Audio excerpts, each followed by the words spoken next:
ನಮಸ್ತೆ ಟಿವಿ 20 ಕನ್ನಡ ವಾಹಿನಿಗೆ ಸ್ವಾಗತ. ಬಿಜೆಪಿ ಜನಾಕ್ರೋಶ ಯಾತ್ರೆಗೆ ಸಿದ್ದರಾಮಯ್ಯ ಹಾಗೂ ಕಾಂಗ್ರೆಸ್ ನಾಯಕರು ತಲೆಕೆಡಿಸಿಕೊಂಡಿದ್ದಾರೆ. ರಾಜ್ಯ ಸರ್ಕಾರದ ಜನ ವಿರೋಧಿ ನೀತಿಯನ್ನ ರಾಜ್ಯದ ಜನರ ಮುಂದೆ ಬಿಚ್ಚಿಡುತ್ತಿದ್ದೇವೆ ಎಂದು ಬಿಜೆಪಿ ರಾಜ್ಯಾಧ್ಯಕ್ಷ ಬಿವೈ ವಿಜೇಂದ್ರ ಹೇಳಿದರು. ಬೆಳಗಾವಿಯ ಖಾಸಗಿ ಹೋಟೆಲ್ನಲ್ಲಿ ಮಾಧ್ಯಮಗಳ ಜೊತೆ ಮಾತನಾಡಿದರು. 3 ಹಂತದಲ್ಲಿ ಜನಾಕ್ರೋಶ ಆಯೋಜನೆ ಮಾಡಿದ್ದೇವೆ. ಮೊದಲ ಹಂತದ ಜನಾಕ್ರೋಶ ಯಾತ್ರೆ ಮೈಸೂರು, ಹಾಸನ, ಮಂಡ್ಯದಿಂದ ಪ್ರಾರಂಭವಾಗಿ 3ನೇ ಹಂತದ ಯಾತ್ರೆ ಬೆಳಗಾವಿಯಲ್ಲಿ ಪ್ರಾರಂಭ ಮಾಡಿದ್ದೇವೆ. ಬೆಲೆ ಏರಿಕೆ ಪರಿಣಾಮ ಜನರು ರೋಸಿ ಹೋಗಿದ್ದಾರೆ. ಜನಾಕ್ರೋಶ ಯಾತ್ರೆ ದಿಕ್ಕು ಬದಲಿಸಲು ನಾಳೆ ಕಾಂಗ್ರೆಸ್ ಹೋರಾಟ ಮಾಡ್ತಾ ಇದೆ. ನಿಮ್ಮ ಮಂತ್ರಿ ಮಂಡಲದ ಸದಸ್ಯರು ಹಳ್ಳಿಗಳಿಗೆ ಬಂದು ಬೆಲೆ ಏರಿಕೆ ಪರಿಣಾಮವನ್ನ ಆಲಿಸಬೇಕು. ಹಳ್ಳಿಗಳಿಗೆ ಹೋಗಿ ಜನರ ಸಮಸ್ಯೆ ಅರ್ಥ ಮಾಡಿಕೊಳ್ಳಬೇಕು ಎಂದು ಆಗ್ರಹ ಮಾಡಿದರು. ಗ್ಯಾರಂಟಿಗಳಿಂದ ರಾಜ್ಯದಲ್ಲಿ ಸಮೃದ್ಧವಾಗಿದೆ ಎಂದು ಸಿಎಂ ಹೇಳ್ತಾರೆ. ಶಾಸಕರಿಗೆ ಅನುದಾನ ಕೊಡದೆ ಇದ್ರೂ ನಡೆಯುತ್ತೆ ಮನೋಭಾವ ಬಂದಿದೆ. ಅನುದಾನ ಕೊಡಿ ಅಂದ್ರೆ ಗ್ಯಾರಂಟಿ ಕೊಟ್ಟಿದ್ದೀವಿ ಅಂತಿದ್ದಾರೆ. ಪೆಟ್ರೋಲ್, ಹಾಲು, ನೀರು ಸೇರಿ 50 ಅಗತ್ಯ ವಸ್ತುಗಳ ಬೆಲೆ ಏರಿಕೆ ಮಾಡಿದ್ದಾರೆ. ರಾಜ್ಯದಲ್ಲಿ ಲಾರಿ ಮುಷ್ಕರ ಸೇರಿ ಅನೇಕ ಮುಷ್ಕರ ಆಗ್ತಾ ಇದೆ. ಸರ್ಕಾರ ಬಂದು 20 ತಿಂಗಳಿನಲ್ಲಿಯೇ ಜನಪ್ರಿಯತೆ ಕಳೆದುಕೊಂಡಿದೆ ಎಂದಿದ್ದಾರೆ. ನ್ಯಾಷನಲ್ ಹೆರಾಲ್ಡ್ ಪ್ರಕರಣದಲ್ಲಿ ಸೋನಿಯಾ ರಾಹುಲ್ ಗಾಂಧಿ ವಿರುದ್ಧ ಪ್ರಕರಣ ವಿಚಾರವಾಗಿ ಮಾತನಾಡಿದ್ರು. ಕಾನೂನಿಗಿಂತ ಯಾರೂ ದೊಡ್ಡವರಿಲ್ಲ. ಮಾಡಿದ್ದನ್ನು ಅನುಭವಿಸಬೇಕು. ತಪ್ಪು ಮಾಡಿದವರು ಶಿಕ್ಷೆ ಅನುಭವಿಸಬೇಕು ಎಂದಿದ್ದಾರೆ. ಮೊದಲ ಹಂತದ ಜನಾಕ್ರೋಶ ಯಾತ್ರೆ ಮೈಸೂರಿನಿಂದ ಪ್ರಾರಂಭ ಆಗಿ ಮಂಡ್ಯ, ಹಾಸನ, ಮಡಿಕೇರಿ, ಮಂಗಳೂರು, ಉಡುಪಿ, ಚಿಕ್ಕಮಗಳೂರು, ಉತ್ತರ ಕನ್ನಡ, ನನ್ನ ನಿಪ್ಪಾಣಿ ಮುಗಿಸ್ಕೊಂಡು ಇವತ್ತು ಬೆಳಗಾವಿನಲ್ಲಿ ನಮ್ಮ ಜನಾಕ್ರೋಶ ಯಾತ್ರೆ ಇವತ್ತು ಪ್ರಾರಂಭ ಆಗಿದೆ. ಮೊದಲ ಹಂತದ ನಮ್ಮ ಜನಾಕ್ರೋಶ ಯಾತ್ರೆ ಪರಿಣಾಮ ಹೇಗಾಗಿದೆ ಅಂತ ಹೇಳಿದ್ರೆ, ಆಡಳಿತ ಪಕ್ಷ ಕಾಂಗ್ರೆಸ್ ಸರ್ಕಾರ ಇವತ್ತು ರಾಜ್ಯದಲ್ಲಿ ಏನಿದೆ, ಸಿದ್ದರಾಮಯ್ಯನವರ ಆದಿಯಾಗಿ ಎಲ್ಲರೂ ಕೂಡ ಭಾಳ ತಲೆ ಕೆಡಿಸ್ಕೊಂಡಿದ್ದಾರೆ. ಯಾಕೆಂತ ಹೇಳಿದ್ರೆ ಗ್ಯಾರಂಟಿಗಳನ್ನು ನೀಡಿದ್ದೇವೆ. ರಾಜ್ಯದ ಜನರು ಭಾಳ ಸಂತೋಷದಿಂದ ಇದ್ದಾರೆ, ನೆಮ್ಮದಿಯಿಂದ ಇದ್ದಾರೆ ಅನ್ನುವ ಭ್ರಮೆನಲ್ಲಿ ರಾಜ್ಯದ ಮುಖ್ಯಮಂತ್ರಿಗಳು ಇದ್ದರು. ಪಾಪ ಏನಾಗಿದೆ ಅಂತ ಹೇಳಿದ್ರೆ, ಮುಖ್ಯಮಂತ್ರಿಗಳು ಈ ಸರ್ಕಾರ ಬಂದಾಗಿನಿಂದ ಮುಖ್ಯಮಂತ್ರಿಗಳು, ಉಪಮುಖ್ಯಮಂತ್ರಿಗಳು ಮತ್ತು ಸಚಿವ ಸಂಪುಟದ ಸದಸ್ಯರು ಬೆಂಗಳೂರಿಗೆ ಸೀಮಿತ ಆಗಿದ್ದಾರೆ. ಇವರು ಬೆಂಗಳೂರು AC ರೂಮ್ನಲ್ಲಿ ಕೂತ್ಕೊಂಡು ರಾಜ್ಯ ಸುಭಿಕ್ಷವಾಗಿದೆ ಅನ್ನುವ ಭ್ರಮೆನಲ್ಲಿದ್ದರು. ನಾವಿವತ್ತು ರಾಜ್ಯ ಸರ್ಕಾರದ ಜನವಿರೋಧಿ ನೀತಿಗಳನ್ನು ಎಳೆಯಾಗಿ ಇವತ್ತು ನಾಡಿನ ಜನರ ಮುಂದೆ ಬಿಚ್ಚಿಡ್ತಕ್ಕಂಥ ಕೆಲಸ ಮಾಡ್ತಾ ಇದ್ದೇವೆ. ಈ ಬೆಲೆ ಏರಿಕೆಯ ದುಬಾರಿ ಸರ್ಕಾರ ಇವತ್ತು ರಾಜ್ಯದಲ್ಲಿ ಏನಿದೆ, ಈ ಬೆಲೆ ಏರಿಕೆಯ ಪರಿಣಾಮವಾಗಿ ಮುಖ್ಯಮಂತ್ರಿ ಸಿದ್ದರಾಮಯ್ಯನವರ ಕಾಂಗ್ರೆಸ್ ಸರ್ಕಾರದ ಬೆಲೆ ಏರಿಕೆಯ ಪರಿಣಾಮವಾಗಿ ನಾಡಿನ ಜನ ಎಷ್ಟು ತತ್ತರಿಸಿ ಹೋಗಿದ್ದಾರೆ, ಬೇಸತ್ತಿದ್ದಾರೆ, ಎಷ್ಟು ಆಕ್ರೋಶಭರಿತರಾಗಿದ್ದಾರೆ. ಇದು ನಮ್ಮ ಹೋರಾಟದ ಪರಿಣಾಮ ಮುಖ್ಯಮಂತ್ರಿಗೂ ಕೂಡ ತಟ್ಟಿದೆ. ಈಗ ಅವರಿಗೆ ಜ್ಞಾನೋದಯ ಆಗ್ತಾ ಇದೆ. ಹಾಗಾಗಿ ಏನಾದರೂ ಮಾಡಿ ನಮ್ಮ ಈ ಜನಾಕ್ರೋಶ ಯಾತ್ರೆ ದಿಕ್ಕನ್ನು ಬದಲಿಸಬೇಕು ಅಂಥೇಳಿ ಅವರು ಕೂಡ ಕೇಂದ್ರ ಸರ್ಕಾರದ ವಿರುದ್ಧ ನಾಳೆ ದಿನ ಹೋರಾಟವನ್ನು ಹಮ್ಮಿಕೊಂಡಿದ್ದಾರೆ. ಅವ್ರು ಒಳ್ಳೆಯದಾಗಲಿ ಅಂತ ಹೇಳ್ತೇನೆ.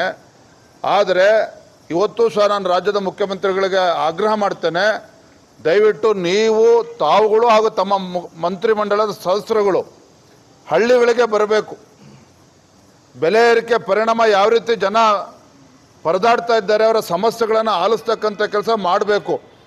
ನಿಮ್ಮ ಗ್ಯಾರಂಟಿ ಅಧ್ಯಕ್ಷಗಳಿಂದ ಆಗೋದಿಲ್ಲ. ತಾವು ಸರ್ಕಾರ, ಸಚಿವ ಸಂಪುಟ, ತಾವುಗಳು ಹಳ್ಳಿಗಳಿಗೆ ಪ್ರವಾಸ ಮಾಡಿ ಜನರ ಸಮಸ್ಯೆನ ಅರ್ಥ ಮಾಡ್ಕೋಬೇಕು ಅನ್ನುವ ಆಗ್ರಹವನ್ನು ನಾನು ಈ ಸಂದರ್ಭದಲ್ಲಿ ಮಾಡ್ತಾ ಇದ್ದೇನೆ. ಗ್ಯಾರಂಟಿಗಳಿಂದ ನಮ್ಮ ರಾಜ್ಯದಲ್ಲಿ ರಾಜ್ಯ ಸಮೃದ್ಧವಾಗಿದೆ. ಅಭಿವೃದ್ಧಿ ಕೆಲಸಗಳು ಮಾಡದೇ ಇದ್ರೂ ಪರವಾಗಿಲ್ಲ, ಶಾಸಕರಿಗೆ ಅಭಿವೃದ್ಧಿಗೆ ಹಣ ಕೊಡದೇ ಇದ್ರೂ ಪರವಾಗಿಲ್ಲ, ರಾಜ್ಯ ತುಂಬ ಚೆನ್ನಾಗಿದೆ. ಯಾಕಂದರೆ ಮುಖ್ಯಮಂತ್ರಿಗಳು ಸ್ವತಃ ಹೇಳಿದ್ದಾರೆ. ಮೊನ್ನೆ ಬೆಂಗಳೂರಿನ ಅಧಿವೇಶನದಲ್ಲಿ ನಮ್ಮೆಲ್ಲ ಶಾಸಕರುಗಳು ಹೋಗಿ, ಸ್ವಾಮಿ ಮುಖ್ಯಮಂತ್ರಿಗಳೇ ಅನುದಾನ ಕೊಡಿ ಅಂತ ಹೇಳಿದ್ರೆ ಗ್ಯಾರಂಟಿಗಳು ಕೊಟ್ಟಿದ್ದೇವಲ್ಲ ಅಂತ ಹೇಳ್ತಾ ಇದ್ದಾರೆ. ಇವತ್ತು ಬೆಲೆ ಏರಿಕೆ ಪರಿಣಾಮ ಏನಪ್ಪ ಅಂತ ಹೇಳಿದ್ರೆ, ಡೀಸೆಲ್ಲು 5.5 ರೂಪಾಯಿ ಜಾಸ್ತಿ ಆಗಿದೆ ಇಲ್ಲಿವರೆಗೂ ಸಿದ್ದರಾಮಯ್ಯ ಸರ್ಕಾರ ಬಂದ ಮೇಲೆ. ಇದು ಜನಪರವಾಗಿರ್ತಕ್ಕಂಥ ಒಬ್ಬ ರಾಜ್ಯದ ಮುಖ್ಯಮಂತ್ರಿಗಳು ಮಾಡೋದಕ್ಕೆ ಸಾಧ್ಯನಾ? ಪೆಟ್ರೋಲ್ ಮೇಲೆ 3 ರೂಪಾಯಿ ಜಾಸ್ತಿ ಮಾಡಿದ್ದಾರೆ ಕಾಂಗ್ರೆಸ್ ಸರ್ಕಾರ ರಾಜ್ಯದಲ್ಲಿ ಬಂದ ಮೇಲೆ. ಇದು ಜನಪರವಾಗಿರ್ತಕ್ಕಂಥ ಸರ್ಕಾರ ತೆಗೆದುಕೊಳ್ತಕ್ಕಂಥ ನಿರ್ಧಾರನ?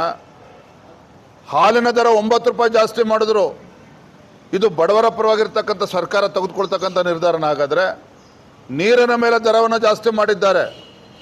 50ಕ್ಕೂ ಹೆಚ್ಚು ಅಗತ್ಯ ವಸ್ತುಗಳು, ಜನಸಾಮಾನ್ಯರು ಉಪಯೋಗಿಸ್ತಕ್ಕಂಥ 50ಕ್ಕೂ ಹೆಚ್ಚು ಅಗತ್ಯ ವಸ್ತುಗಳ ಮೇಲೆ ಬೆಲೆ, ಸ್ಟಾಂಪ್ ಡ್ಯೂಟಿಯಿಂದ ಹಿಡಿದು ಎಲ್ಲವೂ ಕೂಡ ಜಾಸ್ತಿ ಮಾಡಿದ್ದಾರೆ. ಹಾಗಾಗಿ ಇವತ್ತು ಸಹಜವಾಗಿಯೇ ಇವತ್ತು ಲಾರಿ ಮುಷ್ಕರನೂ ಕೂಡ ನಡೀತಾ ಇದೆ. ಬಡವರು ಇವತ್ತು ಸ್ವಾಮಿ ಮುಖ್ಯಮಂತ್ರಿಗಳೇ ನಮ್ಮನ್ನು ಆತ್ಮಹತ್ಯೆ ಮಾಡ್ಕೊಳ್ಳೋದ್ರಿಂದ ನನ್ನ ಕಾಪಾಡಿ, ಯಾಕಂದರೆ ಕಾಂಟ್ರಾಕ್ಟರ್ಗಳು ಆತ್ಮಹತ್ಯೆ ಮಾಡ್ಕೊಳ್ತಿದ್ದಾರೆ, ಹಣ ಬಿಡುಗಡೆ ಮಾಡ್ತಾ ಇಲ್ಲ ಅಂತೇಳಿ, ಅಧಿಕಾರಿಗಳು ಆತ್ಮಹತ್ಯೆ ಮಾಡ್ಕೊಳ್ತಾ ಇದ್ದಾರೆ.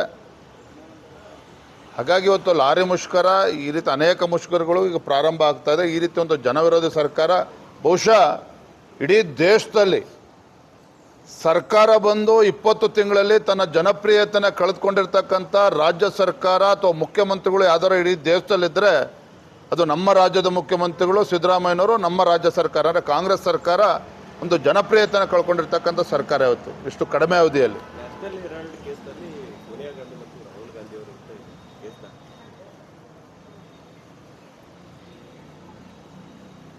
ಎನ್ಫೋರ್ಸ್ಮೆಂಟ್ ಡೈರೆಕ್ಟರೇಟ್ ಸಮಗ್ರವಾಗಿ ತನಿಖೆ ಮಾಡಿದ ನಂತರದಲ್ಲಿ ಸೋನಿಯಾ ಗಾಂಧಿಯವರು ಅಕ್ಯೂಸ್ ನಂಬರ್ 1, ಅದೇ ರೀತಿ ರಾಹುಲ್ ಗಾಂಧಿಯವರು ಅಕ್ಯೂಸ್ ನಂಬರ್ 2